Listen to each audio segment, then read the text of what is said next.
Les Pixel 8 et 8 Pro sont selon moi d'excellents smartphones. Ils sont complets, intelligents, simples à l'usage mais surtout excellents dans leur approche. Ces deux smartphones sont pour moi l'apogée de ce que fait Google maintenant depuis des années. Maintenant pour la prochaine génération de Pixel, Google devra trouver quelques axes d'amélioration et je pense qu'il y en a un dont Google devrait sérieusement prendre en compte. Dans cette vidéo, je vous propose ce que j'attends en fait véritablement des Pixel 9 et Pixel 9 Pro.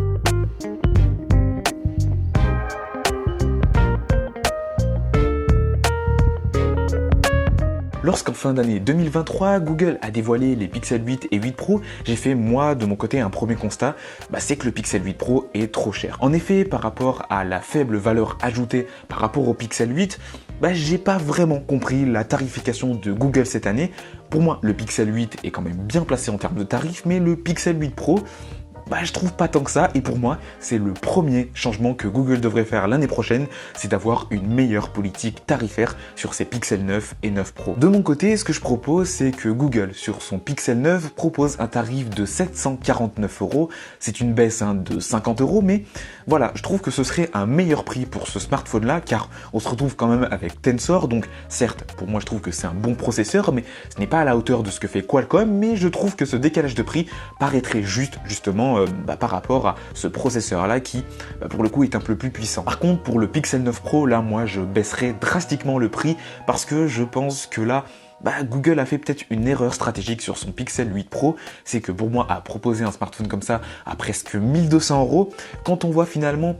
la faible valeur ajoutée par rapport au Pixel 8, c'est une erreur et moi je mettrais un tarif de 929 € pour le Pixel 9 Pro. Je sais que ça peut en surprendre quelques-uns d'entre vous, j'imagine bien même, mais voilà, je trouve que ce serait un tarif plus juste pour ce smartphone-là.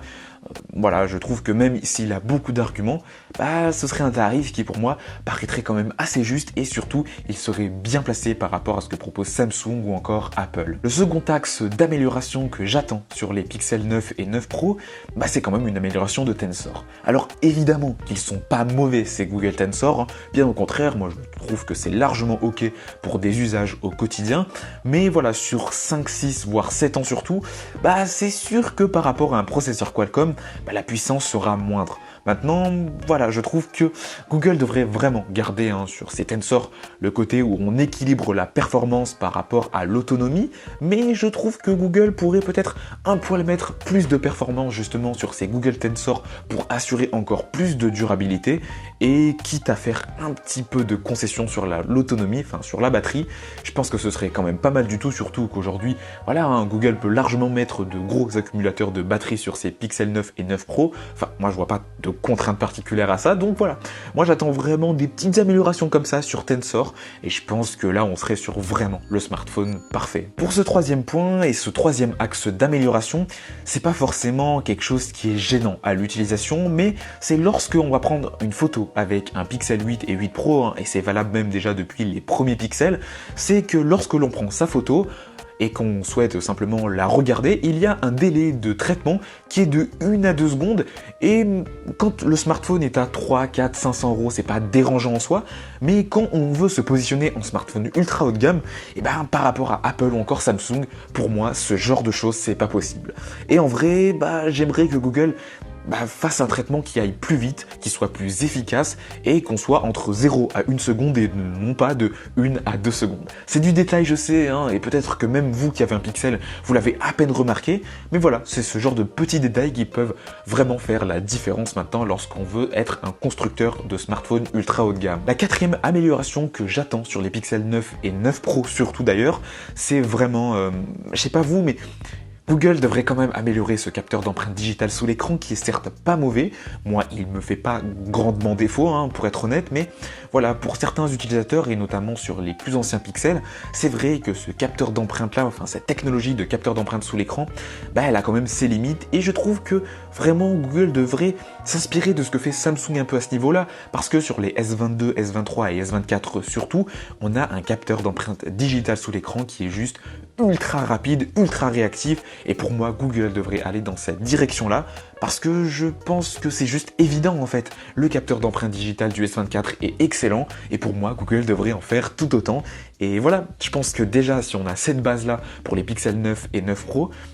on est quand même sur quelque chose de plutôt bon et voilà, ça corrigerait les petites broutilles, les petits détails qui allaient pas sur les Pixel 8 et 8 Pro. Maintenant, j'ai aussi envie que Google me surprenne un peu sur ces Pixel 9 et 9 Pro. Non pas que les Pixel 8 et 8 Pro ne m'ont pas surpris du tout, bien au contraire, hein, j'adore l'expérience que j'ai avec le Pixel 8 notamment, mais sur les Pixel 9 et 9 Pro, je ne sais pas vous, mais moi j'aimerais, pourquoi pas, de nouvelles fonctions IA encore plus poussées, plus développées, meilleures que ce que l'on a aujourd'hui. Ça serait vraiment incroyable, hein. J'aimerais vraiment me faire surprendre de la part de Google pour ça, et je pense notamment à Gemini qui pourrait être vraiment intégré dans plein d'applications différentes, vraiment que ce soit notre assistant du quotidien, et je pense que voilà, on aurait vraiment atteint le côté où Google voulait rendre ses smartphones ultra intelligents, et là on y serait carrément quoi. En tout cas moi, j'aimerais bien me faire surprendre de la part de Google sur ce point-là, tout comme la recharge rapide, hein, où certes, moi ça me fait pas défaut non plus, car je charge mon smartphone le soir, mais dans certains cas, il suffit que l'on oublie de charger son smartphone le soir,